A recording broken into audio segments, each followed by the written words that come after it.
TNPSC மற்றும் TRP போட்டித் தேர்வு மாணவர்கள் அனைவருக்கும் மனமார்ந்த வாழ்த்துக்களும் பாராட்டுகளும். நாம் இந்த வகுப்பில் சமூக பொருளாதார பிரச்சனைகள் என்ற தலைப்பில் மக்கள் தொகை என்பதை பற்றி பார்க்கலாம் நண்பர்களே. ஏற்கனவே ஒரு வகுப்பை பார்த்து முடித்திருக்கிறோம். பார்க்காதவர்கள் நம்முடைய யூடியூப் சேனலிலும் டெலகிராம் சேனலிலும் பதிவேற்றம் செய்யப்பட்டுள்ளது, பாருங்கள் நண்பர்களே. அதில் நிறைய டேட்டாக்கள் சொல்லி இருக்கிறேன். கண்டிப்பாக அது தேர்வுகளுக்கு வரும் நண்பர்களே. அதாவது நம்முடைய பயிற்சி வகுப்புகள் டிஎன்பிஎஸ்சி தேர்வுக்கும் டிஆர்பி தேர்வுக்கும் பயன்படக்கூடிய வகையில் ஒருங்கிணைத்து நடத்தி வருகிறோம் நண்பர்களே. எனவே 2 தேர்வுக்கும் படிக்கக்கூடிய மாணவர்கள் கண்டிப்பாக கேளுங்கள். ஏனென்றால் இதிலிருந்து நிறைய தகவல்கள் டிஆர்பி தேர்விலும் வரும், டிஎன்பிஎஸ்சி தேர்விலும் வரும் நண்பர்களே. அதாவது டிஆர்பி தேர்வுக்கு படிக்கிறவர்கள் தமிழ் தகுதி தேர்வு என்று ஒன்று இருக்கிறது. அதுபோக கோர் சப்ஜெக்ட் என்று சொல்லக்கூடிய பொது பாடங்கள் என்ற தலைப்பில் இந்த தலைப்பானது இருக்கிறது நண்பர்களே. அதாவது வரலாறு, புவியியல், கான்ஸ்டியூஷன் என்று அனைத்து தலைப்புகளையும் வைத்திருக்கிறார்கள். அதுபோக பொதுவான தலைப்புகள் என்றும் சில தலைப்புகளை கொடுத்திருக்கிறார்கள்.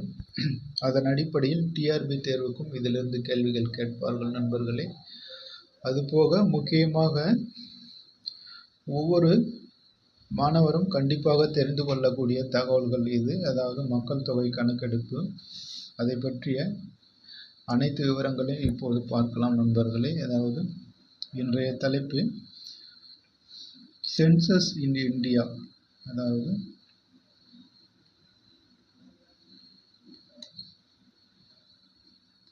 சென்சஸ் ஆஃப் இந்தியா,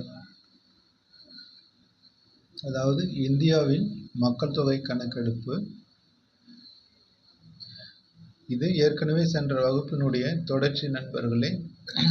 அதை பற்றி இப்போது விரிவாக பார்க்கலாம். அதாவது ஒரு குறிப்பிட்ட காலத்தில் ஒரு நாட்டில் உள்ள அல்லது வரையறுக்கப்பட்ட ஒரு பகுதியில் உள்ள அனைத்து மக்களின் பொருளாதார, சமூக மற்றும் மரபியல் தொடர்பான புள்ளி விவரங்களை திரட்டுவது மக்கள் தொகை கணக்கெடுப்பு எனப்படும். இது எல்லோருக்கும் தெரிந்த ஒன்றுதான். அதற்கடுத்து முக்கியமான சில டேட்டாக்களை பற்றி பார்க்கலாம். நாட்டின் முதல் மக்கள் தொகை கணக்கெடுப்பு, அதாவது இந்தியாவின் முதல் மக்கள் தொகை கணக்கெடுப்பு 1872ஆம் ஆண்டு நடைபெற்றது நண்பர்களே. அப்போதைய வைசிராயாக இருந்தவர் மேயா பிரபு. இதெல்லாம் கண்டிப்பாக கேட்கக்கூடிய கேள்வி நண்பர்களே. டிஆர்பி, டெட் போன்ற தேர்வுகளில் கண்டிப்பாக கேட்பார்கள், தெரிந்து கொள்ளுங்கள். அதாவது நாட்டின் முதல் மக்கள் தொகை கணக்கெடுப்பு 1872இல் நடைபெற்றது. அப்போது ஆங்கிலேய வைசிராயாக இருந்தவர் மேயா பிரபு. அதன் பிறகு 1881ஆம் ஆண்டு முதல் 10 ஆண்டுகளுக்கு ஒரு முறை மக்கள் தொகை கணக்கெடுப்பு நடத்தப்பட்டு வருகிறது. அப்போது வைசிராயாக இருந்தவர் ரிப்பன் பிரபு.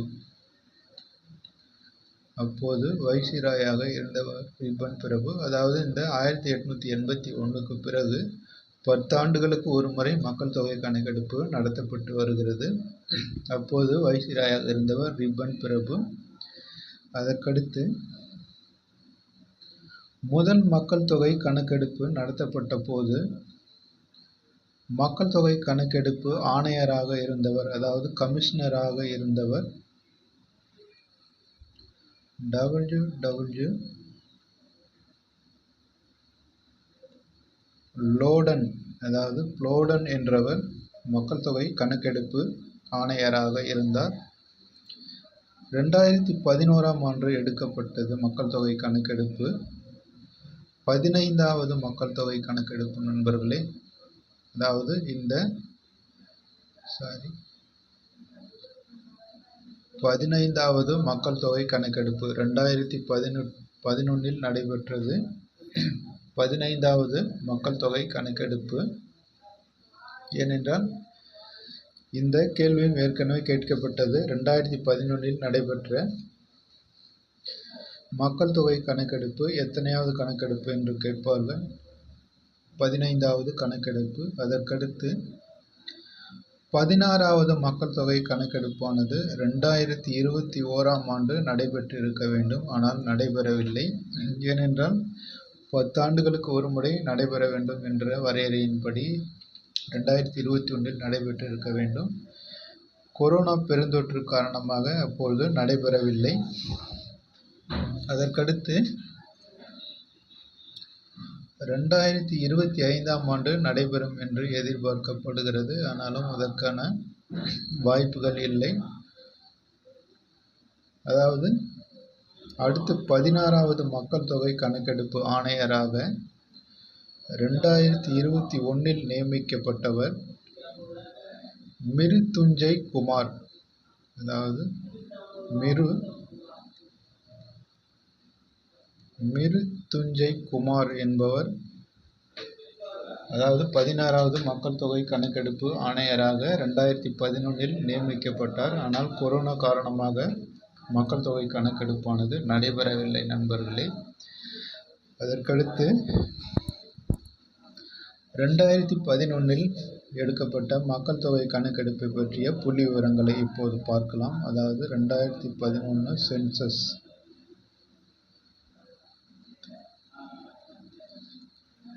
இது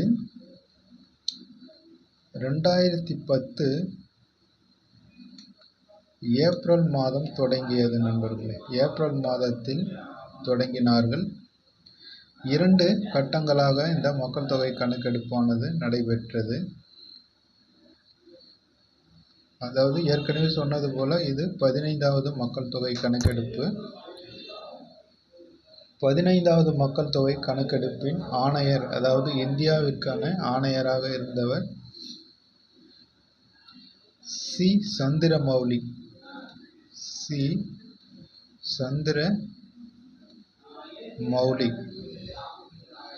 இதுவும் கேட்பார்கள் நண்பர்களே. 2011ஆம் ஆண்டு மக்கள் தொகை கணக்கெடுப்பின் ஆணையர் யார் என்று கேட்பார்கள். சந்திரமௌலி. அதற்கடுத்து முக்கியமாக 2011 மக்கள் தொகை கணக்கெடுப்பின் வாசகம், அதாவது மோட்டோ என்று சொல்லக்கூடிய வாசகம், நமது மக்கள் தொகை கணக்கெடுப்பு நமது எதிர்காலம். அதாவது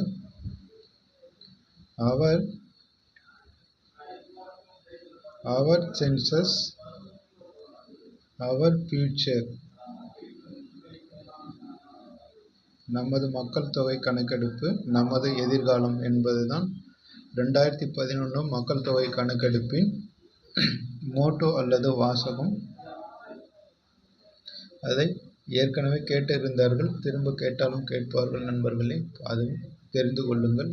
அதற்கடுத்து இப்பொழுது முக்கியமான புள்ளி விவரங்களை பற்றி இப்போது பார்க்கலாம்.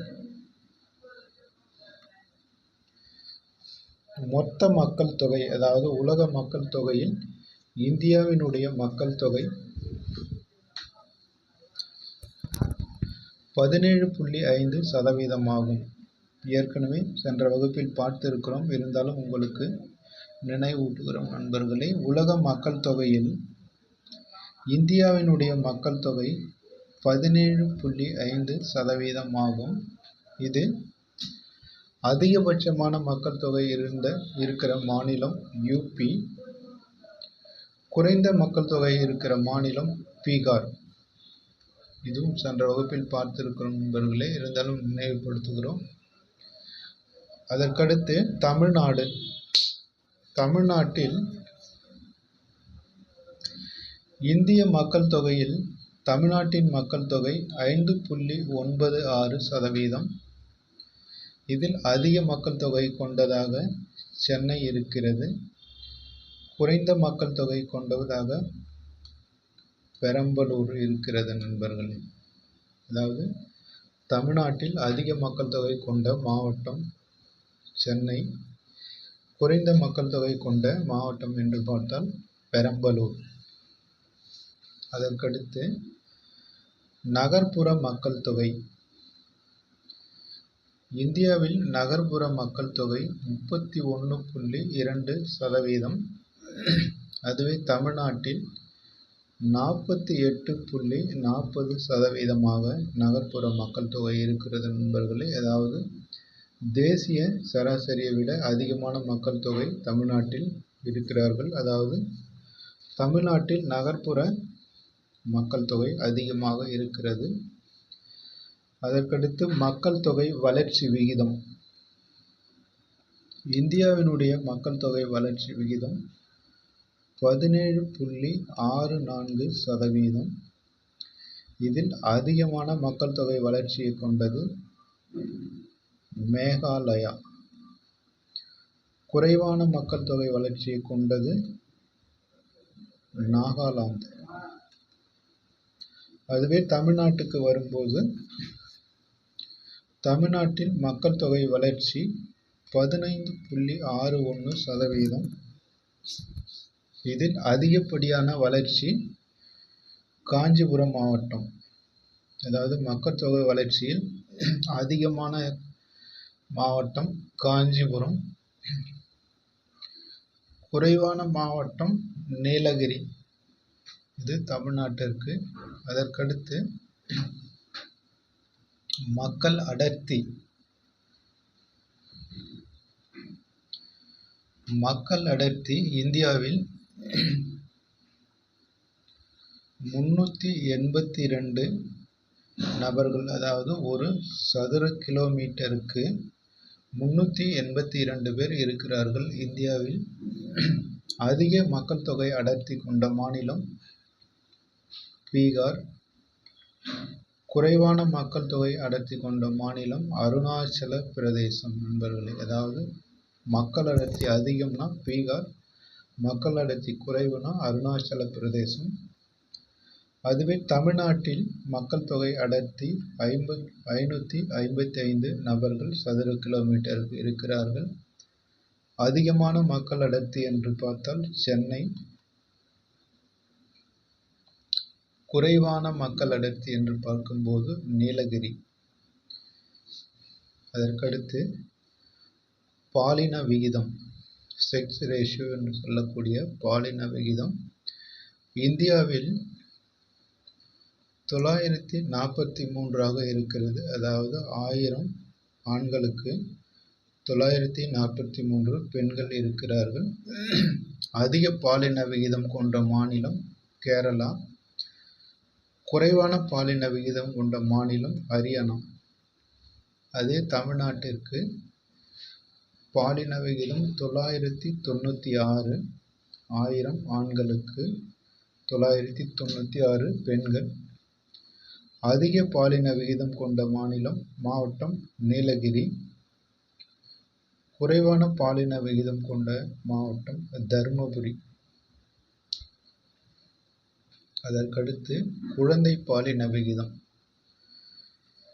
அதாவது பிறந்ததிலிருந்து 6 வயது வரை உள்ள குழந்தைகளுக்கான பாலின விகிதம். இந்தியாவில் 918. அதாவது குழந்தை பாலின விகிதம் இந்தியாவில் 918 இருக்கிறது. அதிகப்படியான குழந்தை பாலின விகிதம் காணக்கூடிய மாநிலம் என்று பார்த்தால் அருணாச்சல பிரதேசம். குறைவான பாலின விகிதம் கொண்ட மாநிலம் என்று பார்த்தால் ஹரியானா. அதுவே தமிழ்நாட்டிற்கு குழந்தை பாலின விகிதம் என்று பார்க்கும்போது 943. இது அதிகமாக நீலகிரி மாவட்டத்தில் காணப்படுகிறது. குறைவாக அரியலூர் மாவட்டத்தில் இருக்கிறது நண்பர்களே. அதாவது குழந்தை பாலின விகிதம் அதிகம் நீலகிரி, குறைவு அரியலூர். அதுவே பெரியவர்களுக்கான பாலின விகிதம் என்று பார்த்தால் தமிழ்நாட்டில் அதிகமாக இருப்பது நீலகிரி, குறைவாக இருப்பது தருமபுரி நண்பர்களே. அதற்கடுத்து எழுத்தறிவு விகிதத்தை பற்றி பார்க்கலாம்.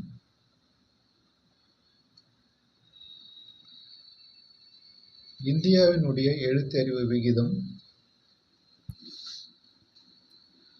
74.04%. இதில் ஆண்கள் 82.1%, பெண்கள் 65.5% கொண்டிருக்கிறார்கள். இதில் முக்கியமாக எழுத்தறிவு விகிதம் அதிகமாக இருக்கக்கூடிய மாநிலம் என்று பார்த்தால் கேரளா, எழுத்தறிவு குறைந்த மாநிலம் என்று பார்த்தால் பீகார் நண்பர்களே. அதற்கடுத்து தமிழ்நாட்டிற்கு வருவோம். தமிழ்நாட்டின் எழுத்தறிவு விகிதம் 80.9%. இதில் ஆண்கள் 86.77% கல்வியறிவு பெற்றிருக்கிறார்கள். பெண்கள் 73.14% கல்வியறிவு பெற்றிருக்கிறார்கள். அதிக கல்வியறிவு பெற்ற மாவட்டம் கன்னியாகுமரி நண்பர்களே. யாருமே எதிர்பார்க்காத ஒரு தகவல். எல்லோரும் சென்னை மாவட்டம் என்று நினைத்திருப்பீர்கள். ஆனால் சென்னை மாவட்டம் கிடையாது. அதிக கல்வி அறிவு பெற்ற மாவட்டம் கன்னியாகுமரி. குறைந்த கல்வி அறிவு பெற்ற மாவட்டம் தர்மபுரி. இது கேட்பதற்கு வாய்ப்புள்ள கேள்வி நண்பர்களே. அதிக கல்வி அறிவு பெற்ற மாவட்டம் எது என்று கேட்பார்கள். கன்னியாகுமரி. எல்லோரும் சென்னை மாவட்டம் என்று அடித்து விடுவீர்கள். தெளிவாக புரிந்து கொள்ளுங்கள். அதற்கடுத்து வாழ்நாள் எதிர்பார்ப்பு இந்தியாவிற்கு 63.5 வருடங்கள். அதாவது ஒரு மனிதன் சராசரியாக 63 வயது வரை இருப்பதாக இந்தியாவினுடைய புள்ளிவிவரம் தெரிவிக்கிறது. அதுவே தமிழ்நாட்டிற்கு 70.6 வருடமாக இருக்கிறது. அதாவது மனிதன் தமிழ்நாட்டினுடைய வாழக்கூடிய சராசரி ஆயுள் காலம் 70 வயது. அதற்கடுத்து பிறப்பு விகிதம் இந்தியாவிற்கு 21.8. அதாவது 1000 மக்கள் தொகைக்கு பிறக்கும் குழந்தைகளின் எண்ணிக்கை 21.8. தமிழ்நாட்டிற்கு 15.7 ஆக இருக்கிறது. அதற்கடுத்து இறப்பு விகிதம் இந்தியாவிற்கு 7.11%. அதாவது 1000 மக்களுக்கு இறப்பவர்களின் எண்ணிக்கை தமிழ்நாட்டிற்கு 7.4% இருக்கிறது. இதில் முக்கியமாக இன்னும் 2 தகவல்கள் இருக்கிறது. இந்தியாவில் எஸ்சியினுடைய மக்கள் தொகை, அதாவது எஸ்சி சமூகத்தினுடைய மொத்த மக்கள் தொகை இந்தியாவில் 16.6%. அதேபோல இந்தியாவில் மொத்தமுள்ள எஸ்டி மக்கள் தொகை 8.6%. அதில் பாதியாக அப்படியே குறைகிறது நண்பர்களே. அதாவது எஸ்சி மக்கள் தொகை 16.6, எஸ்டி மக்கள் தொகை 8.6% இருக்கிறார்கள். இந்த டேட்டாக்கள் அனைத்தும் மிக மிக முக்கியமான தேர்வுக்காக தொகுக்கப்பட்டது நண்பர்களே. கண்டிப்பாக இது வருகிற தேர்வுகளில் இதிலிருந்து கேள்விகள் கட்டாயமாக கேட்பார்கள். தெரிந்து வைத்துக் கொள்ளுங்கள் நண்பர்களே. அதற்கடுத்து